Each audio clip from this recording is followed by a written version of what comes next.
Yes yes नमस्कार साथियों, master classes by Kailash sir में आपका स्वागत, अभिनंदन। साथियों, आज अपने एग्रीकल्चर के तहत मृदा उर्वरकता से आपका क्या संबंध है और मृदा उर्वरकता को प्रभावित करने वाले कारकों का अध्ययन करेंगे। साथियों, इससे पहले जितनी भी अपनी 3 क्लास हुई हैं एग्रीकल्चर की पूरी पाठ्य पुस्तक से जितनी भी परिभाषाएं थी उसको अपन ने लिखा दिया। अब अपना विषय वस्तु है कि जो अपन ने 5 साल के पेपरों का अपन ने अध्ययन कर लिया और हर एक साल की बातें 40 से 50% अपन छाड़ते हैं, जिसके कारण जो भी परीक्षाओं में जो बोर्ड के जो प्रश्न आने की संभावनाएं होती हैं, इस 50-60% में से 20% तो मिल ही जाते हैं, जिसके कारण अपना डी लगने वाला काम, विशेष योग्यता जो 75 अंक पर जो विशेष योग्यताएं लगती है डी, उसका काम अपने पूरा हो जाता है। उसी कार्य को पूरा करने के लिए सबसे पहले डी लगाते हैं। डी लगाने के बाद अपन 90+ का आंकड़े के लिए प्रयास करेंगे। तो सबसे पहले जो महत्वपूर्ण प्रश्न है उनमें मृदा उर्वरकता से आपका क्या अभिप्राय है, इसको प्रभावित करने वाले कारकों को बताइए। तो मृदा उर्वरकता की परिभाषा पहले भी अपन ने लिख दी, शब्द आगे पीछे हो सकते हैं, भावार्थ वही है। मृदा, एक बार आपकी सबकी नजर शाम पर होनी चाहिए। मृदा उर्वरकता का तात्पर्य उस क्षमता से है जो किसी भूमि की फसल उत्पादन के लिए, पौधे के लिए आवश्यक पोषक तत्व संतुलित मात्रा में प्रदान करने की क्षमता। हम फेर के इसके भी कह सकते हैं कि भूमि की वह क्षमता जो पौधे के समुचित विकास के लिए, पौधे के लिए जो आवश्यक पोषक तत्व हैं वो संतुलित और प्राप्य रूप में उसको उपलब्ध हो जाए, वो मृदा उर्वरकता कहलाती है। भूमि की क्षमता है जो पौधे को प्राप्त हो रही है। अब इसको प्रभावित करने वाले कारक है साहब, क्या है प्रभावित करने वाले कारक? सभी की नजर इधर, प्रभावित करने वाले कारक।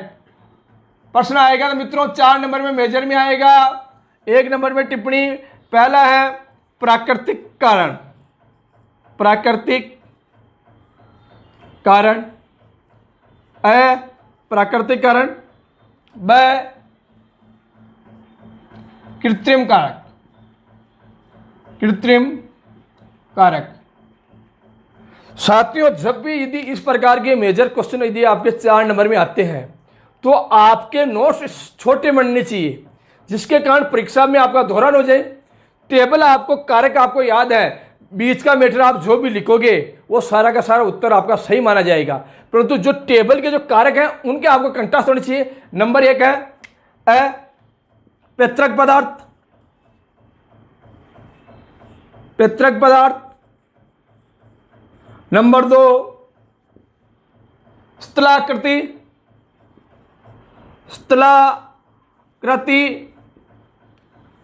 नंबर 3 मृदा आयु, मृदा आयु। नंबर 4 जलवायु, नंबर 4 है जलवायु। नंबर 5 है मृदा प्रोफाइल की गहराई, मृदा प्रोफाइल की गहराई।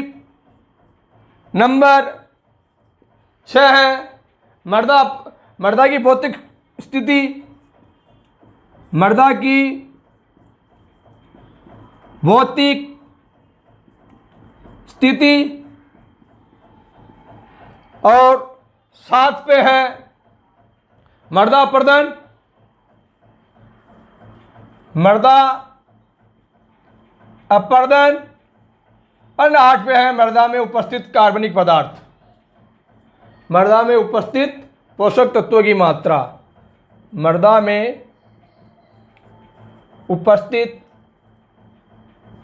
पोषक तत्वों की मात्रा। साथियों, सबसे पहले भूमि की वह क्षमता जिसके कारण पौधा अच्छा विकास करे और पौधे को उचित और संतुलित मात्रा में जो पोषक पदार्थ करने की जो भूमि की क्षमता है उसको मृदा उर्वरकता कहते हैं। मृदा उर्वरकता को प्रभावित करने वाले कारकों को 2 भागों में बांटा गया है, प्राकृतिक कारण, ब कृत्रिम कारण। प्राकृतिक कारण में भी 8 भाग हैं। पहले नजर श्याम पट पे दोहरान होना चाहिए, वापस पूछूंगा। नंबर 1 पैतृक पदार्थ, नंबर 2 स्थलाकृति, नंबर 3 मृदा की आयु, नंबर 4 जलवायु, नंबर 5 मृदा प्रोफाइल की गहराई, नंबर 6 मृदा की भौतिक स्थिति, नंबर 7 मृदा अपर्दन और नंबर 8 मृदा में उपस्थित पोषक पदार्थों की मात्रा। ये साथियों एक बार आप देख लीजिए, सभी को देख लिया। अब आपकी आंखें बंद होनी चाहिए। नंबर 1 बोलिए वापस, पैतृक पदार्थ। नंबर 2 स्थलाकृति। नंबर 3 मृदा की आयु। नंबर 4 जलवायु। नंबर 5 मृदा प्रोफाइल की गहराई। नंबर 6 मृदा की भौतिक स्थिति। नंबर 7 मृदा अपरदन। नंबर 8 पोषक पदार्थों की मात्रा। अब देखिए अपन इसका थोड़ा सा डिस्क्रिप्शन लिख लेते हैं। आपके 2-2 लाइनें परीक्षा में लिखोगे। क्या लिखोगे? पैतृक पदार्थ का मतलब होता है कि जिससे बनी हुई है, अर्थात मिट्टी जिन पदार्थों से, जिन चट्टानों से यदि मिट्टी बनी हुई होती है उसमें उसी पदार्थों की अधिकता पाई जाती है। यदि उपजाऊ अंश वाली यदि कोई चट्टानी है, क्योंकि जो भी ये मिट्टी के अपन कण देखते हैं 400 साल के लंबे प्रोसेस के बाद ये मिट्टी बनती है। पहले चट्टानें पाई जाती हैं, चट्टानों में धातुएं पाई जाती हैं, बारिश होती है, बारिश के बाद पानी रिसता है, रासायनिक क्रियाएं होती हैं, चट्टानें टूटती हैं। इसको बोलते हैं अपक्षय, अपक्षय वेदरिंग। और टूटते हुए धीरे धीरे धीरे धीरे जाके वर्तमान स्वरूप आता है। जिस चट्टानों से जो मिट्टी बनी हुई होती है उसमें ही उनमें पोषक पदार्थों की आवश्यकता होती है। यदि उदाहरण के तौर पर आ जाए, यदि अम्लीय आग्नेय चट्टानों से यदि कोई मिट्टी, चट्टानों से यदि कोई भूमि बनी हुई है उसमें कैल्शियम मैग्नीशियम की अधिकता होगी। क्या होगी? कैल्शियम व मैग्नीशियम। कैल्शियम मैग्नीशियम की तो कमी होती है, माफ करना, कमी होती है। एवं फेरस, एल्यूमिनियम, मैग्नीशियम और कॉपर की अधिकता पाई जाती है, अधिकता पाई जाती है। एक बार देखिए, जिन चट्टानों से भूमि का निर्माण होता है, मिट्टी का निर्माण होता है, उसी के ही गुण उस मिट्टी में पाए जाते हैं। यदि अम्लीय आग्नेय या बलुई चट्टानों से यदि मिट्टी का निर्माण होता है उनमें कैल्शियम व मैग्नीशियम की कमी पाई जाती है एवं फेरस, एल्यूमिनियम, मैग्नीशियम और कॉपर की अधिकता पाई जाती है। आवश्यकता से ज़्यादा यदि इनकी अधिकता होती है तो वो पौधे के लिए हानिकारक होती हैं। इसके अलावा यदि भूमि का निर्माण अवसादी चट्टानों से होता है, अवसादी चट्टानों से होता है तो ये सारे के सारे उल्टे हो जाएंगे। कैल्शियम मैग्नीशियम की अधिकता पाई जाती है, इनकी कमी पाई जाती है, जिसके कारण भूमि कम फर्टाइल होती है, कम उपजाऊ होती है। साहब ठीक लिख लिया आपने? यहाँ तक लिखिए। अब देख ले स्थलाकृति, स्थलाकृति ट्रोपोग्राफी। यदि भूमि की स्थलाकृति भी मिट्टी की उर्वरकता को प्रभावित करते हैं। भूमि यदि ढलवा वाली है, बारिश होती है, बारिश होने के बाद पानी अपने साथ पोषक पदार्थ घोल लेता है और नीचे के स्थानों पर चला जाता है। इसीलिए पहाड़ी स्थानों की अपेक्षा उसकी तलहटी में पोषक पदार्थ ज़्यादा पाए जाते हैं। तलहटी के ऊपर के जो पहाड़ी एरिया है, पहाड़ी एरिया में जो अब मिट्टी के अपरदन के कारण पोषक तत्व घुल करके पानी के साथ नीचे चले जाते हैं। इसीलिए स्थलाकृति भी भूमि की उर्वरकता को प्रभावित करते हैं। पहाड़ के ऊपर भूमि कम उपजाऊ और तलहटी में ज़्यादा होती है। मृदायु, भूमि जितनी अधिक उम्र की होती जाती है, लगातार उसमें अपन फसलें लेते रहते हैं तो धीरे धीरे उसमें पोषक पदार्थों की मात्रा कम हो जाती है। आपको ये लिखना है, भूमि जितनी पुरानी होती है उसमें पोषक पदार्थों की मात्रा कम होती जाती है। लगातार यदि अपन फसलें लेते रहते हैं तो उसमें पोषक पदार्थ अवशोषित होते रहते हैं। उस भूमियों में पोषक पदार्थों की नवीन मिट्टी की अपेक्षा कम पाए जाते हैं। जलवायु, देखिए साथियों, जलवायु के अंतर्गत ताप व वर्षा दोनों ही पाई जाती है। यदि जिन क्षेत्रों में अत्यधिक यदि बारिश होती है तो बारिश के साथ पोषक पदार्थ घुल करके जड़ क्षेत्र से नीचे चले जाते हैं। बहुत ज़्यादा पानी हो गया, बारिश होगी, या तो अपरदन के द्वारा बह करके चले जाएंगे या फिर वो जड़ क्षेत्र से नीचे चले जाएंगे। और यदि जो भूमि में जो सूक्ष्म जीव पाए जाते हैं इनकी क्रियाविधि भी तापक्रम पर प्रभावित होती है। जैसे ही तापक्रम निर्धारित तापक्रम होता है तब तक तो वो एक्टिवेट हो जाता है और आवश्यकता से यदि अधिक तापक्रम होता है तो कार्बनिक पदार्थों का विघटन वापस प्रारंभ हो जाता है। मृदा प्रोफाइल की गहराई, देखिए साथियों, जितनी मिट्टी अधिक गहरी होगी पौधों की जड़ें उतनी ही ज़्यादा विकसित होगी। जितनी ज़्यादा यदि विकसित होगी तो पौधे में जल धारण क्षमता, कार्बनिक पदार्थ की मात्रा, पोषक पदार्थों के अवशोषण की मात्रा सभी के सभी उचित होगी। इसीलिए पौधे की उचित वृद्धि के लिए मृदा प्रोफाइल की गहराई, एक शब्द आया प्रोफाइल, प्रोफाइल कहते हैं, एक नंबर में आ सकता है। मृदा प्रोफाइल किसे कहते हैं? मिट्टी की खड़ी काट को, मृदा की खड़ी काट को मृदा प्रोफाइल कहते हैं। एक ही लाइन लिखनी, मिट्टी की खड़ी काट को मृदा प्रोफाइल कहते हैं साहब। अब देखिए साहब, मृदा की नंबर 6, मृदा की भौतिक स्थिति, मृदा की भौतिक स्थिति। सभी यदि पौधों की जड़ें भूमि में कैसे जा रही हैं, भूमि की जल धारण क्षमता कैसी है, भूमि में जल निकास कैसा है, भूमि में सूक्ष्म जीवों की संख्या कितनी है, सूक्ष्म जीवों की क्रियाशीलता कितनी है, ये सारी की सारी बातें भूमि की भौतिक संरचना से प्रभावित होती हैं। यदि हम देखते हैं कि जो बलुई मिट्टी होती है, बलुई मिट्टी में रंध्रावकाश बड़े होते हैं, रंध्रावकाश बड़े होते हैं तो उसकी जल धारण क्षमता भी कम होती है। साथ के साथ जल धारण के क्षमता के साथ साथ ही मिट्टी के पोषक पदार्थ भी नीचे बह करके चले जाते हैं। मृदा अपरदन, आप देखिए अपने मृदा अपरदन की परिभाषा पहले कह दिया, मिट्टी के मूल कणों का अपने स्थान से हटना मृदा अपरदन हो। हवा द्वारा भी होता है और पानी द्वारा भी होता है। यदि मिट्टी में अपरदन हवा के द्वारा हो रहा है या पानी के द्वारा हो रहा है, पोषक पदार्थ घुल करके अपने मूल स्थान से हट जाते हैं, और यदि मिट्टी कट रही है तो वहां पर आपकी मिट्टी कम उर्वरक हो जाएगी। नंबर, मृदा में उपस्थित पोषक तत्वों की मात्रा। अब देखिए साहब, यदि मिट्टी में हरेक का प्रकृति अलग अलग होती है। किसी मिट्टी में नाइट्रोजन की अधिकता पाई जाती है तो किसी में फास्फोरस की अधिकता पाई जाती है। इसीलिए पोषक पदार्थ की मात्रा जिस मूल पदार्थ से, जिन चट्टानों से बनी हुई है उसके ऊपर निर्भर होती है। अब आपको यह हो गया। अब उसके बाद अपन को देखा कृत्रिम कारक में नंबर 1 लिखेंगे फसल प्रणाली, फसल प्रणाली। नंबर 2 पे है जलाक्रांत, वाटर लॉगिंग, जलाक्रांत। पहले इनको समझ लेते फिर आगे फसल प्रणाली। देखिए, यदि किसी भूमि में एक ही फसल लगातार बोते रहते हैं, एक ही फसल लगातार बोते रहते हैं तो साथियों निश्चित रूप से उसमें एक निर्धारित पोषक तत्व की कमी हो जाएगी। एक ही निश्चित एरिया से ही वो पोषक पदार्थ लेते रहेंगे, तो इसीलिए हमें फसल चक्र अपनाना चाहिए, क्योंकि एक फसल बोएंगे, लगातार बोएंगे तो उसमें पोषक पदार्थों की कमी हो जाएगी। इसीलिए फसल चक्र को अपनाने चाहिए, जिसके कारण उनमें वो बनी रहे। नंबर 2 वाटर जलाक्रांत आवश्यकता। हम जानते हैं भूमि में वायु कोष भी होते हैं 25% और 25% ही जल कोष होते हैं।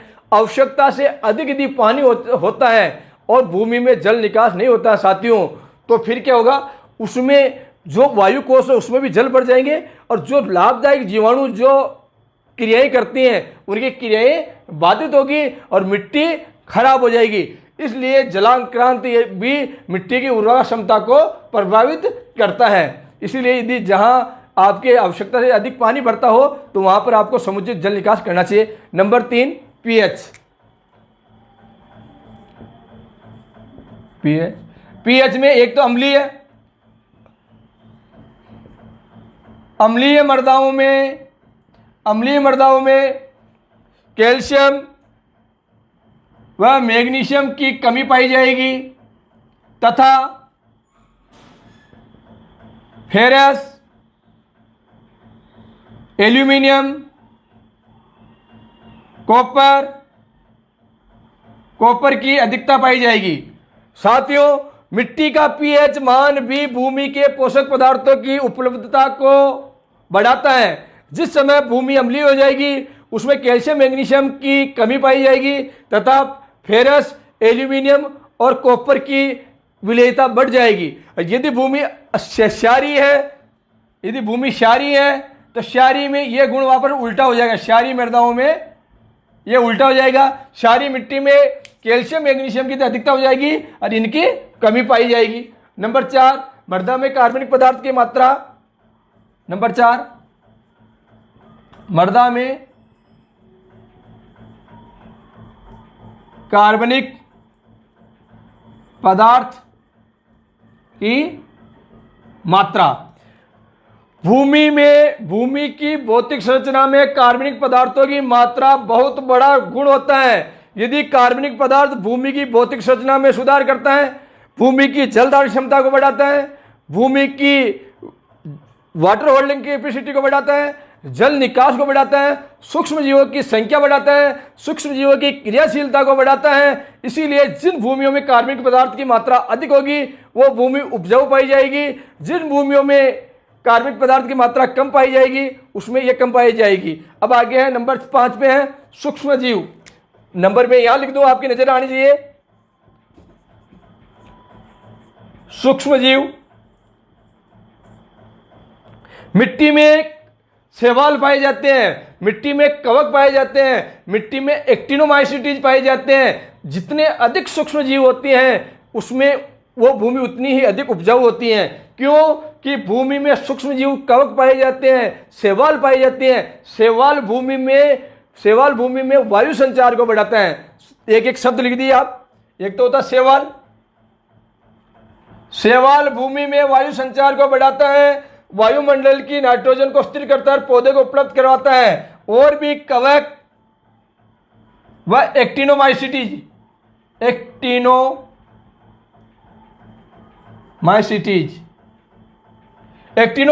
होती है जो वायुमंडल की नाइट्रोजन को स्थिरीकरण करके पौधे को उपलब्ध कराती है और जटिल कार्बनिक पदार्थों का अपघटन करते हुए पौधे को वो प्राप्य अवस्था में प्रदान करती हैं। इसलिए जिस भूमियों में सूक्ष्म जीव ज्यादा होंगे तो उनकी मृदा उर्वरकता भी ज्यादा होगी। अब नंबर 6 है मृदा की जुताई। मृदा की जुताई विधि। देखिए साथियों, मिट्टी की भौतिक संरचना में सुधार करने में मिट्टी की गहरी जुताई करना चाहिए, अच्छी बात है। परंतु आवश्यकता से ज्यादा जुताई भी भूमि के जितने भी सूक्ष्म जीव हैं इनकी क्रियाविधि को प्रभावित करती हैं। यदि आपकी भूमि ढलवा है, मेरे हाथ की नजर देखिए, भूमि ढलवा है तो ढलवा भूमि में समांतर न करते हुए उसकी लंबवत जुताई करनी चाहिए। कैसे करनी चाहिए? लंबवत जुताई करनी चाहिए। जब यदि बारिश होती है, बारिश होने के बाद यदि पोषक तत्व गुड़ते हैं, यदि लंबवत होगी तो उसको बहने से रोकेंगे। यदि सीधी आपने ऐसे जुताई कर दी तो या जैसे पानी बहा, पानी के साथ पोषक तत्व चले जाएंगे। इसलिए जब भूमि ढलवा वाली भूमि है उसकी सतह करते हैं तो भूमि के ढाल के लंबवत अपन उसकी जुताई करेंगे, जिसके कारण यह पोषक पदार्थों को बहने से रोकेगा। इस प्रकार उपरोक्त प्राकृतिक कारण व कृत्रिम कारक हैं जो भूमि की उर्वरा शक्ति को प्रभावित होते हैं। एक बार देख लीजिए साथियों, निश्चित परीक्षा में 1 नंबर की आएगी तो परिभाषा आएगी, 4 नंबर में आएगा तो परिभाषा प्लस कारक आएगा। तो आपको टेबल छापनी है, अंक लेने हैं। वहां पर थ्योरी में निबंधात्मक प्रश्नों की स्टाइल से नहीं लिखना है, टेबल बनी चाहिए। क्योंकि एग्जामिनर के पास इतना टाइम नहीं होता कि वो हर एक चीज को पढ़ेगा, वो टेबल पर नजर देता है। जैसे आपने लिखा, परिभाषा लिखी रंगीन पेन से, भूमि मृदा उर्वरकता को प्रभावित करने कारक लिखे, ये टेबल बनाए गए। प्राकृतिक कारक, व कृत्रिम कारक, इसमें आपने 7 बिंदु लिख दिए। एग्जामिनर इस पर नजर चली गई और एग्जामिनर को पता है कि बच्चों को पूरा याद है। फिर इसकी आप 2-2 लाइनें आपके मन से आप स्थानीय भाषा में लिख दीजिए, पूरे में से पूरे अंक। अपना उद्देश्य है 90+ का है साथियों। एक बार यदि आप आए हैं तो एक बार इसकी स्क्रीनशॉट ले लो, नोट कर लीजिए और दोहरान करते रहिए। वापस अगली क्लास में अपन मृदा अपर्दन, जो प्राकृतिक अपर्दन भी है, वर्षा द्वारा अपर्दन भी है, हवा द्वारा अपर्दन भी है, और महत्वपूर्ण बिंदुओं का अपन प्रश्न बनाएंगे। 50 से 60% में ही अपना पूरा पेपर निकालने का प्रयास रहेगा। तैयारी करते रहे। Best of luck. जय हिंद, जय भारत।